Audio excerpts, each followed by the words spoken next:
অত্যন্ত সংকটজনক অবস্থা থেকে ধীরে ধীরে সুস্থ হচ্ছেন শ্রেয়াস আইয়ার। বৃহস্পতিবার ইনস্টাগ্রামে স্টোরি পোস্ট করে নিজেই জানান, আমি প্রতিদিন একটু একটু করে সুস্থ হচ্ছি। আমি সকলের শুভকামনা ও সহযোগিতায় কৃতজ্ঞ। আমাকে মনে রাখার জন্য আপনাদের ধন্যবাদ।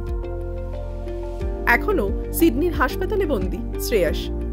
আইসিইউ থেকে তাকে বের করা হয়েছে। তার কাছে পৌঁছেছেন তার বোন ও পরিবারের সদস্যরা। সিডনিতে অ্যালেক্স ক্যারির ব্যাটে লেগে ছুটে আসা বল ধরতে ডাইভ দিয়ে প্লিহায় চোট পান শ্রেয়াস। স্ক্যানে দেখা যায় তার গ্রেড 2 প্লিহা ছিঁড়ে গিয়েছে। এর ফলে অভ্যন্তরীণ রক্তক্ষরণ হচ্ছিল। রক্তচাপও বিপজ্জনকভাবে কমে গিয়েছিল ভারতের ওডিআই দলের সহ অধিনায়কের। চিন্তায় ছিলেন ক্রিকেট অনুরাগীরা। তবে দ্রুত সুস্থ হয়ে উঠছেন শ্রেয়াস।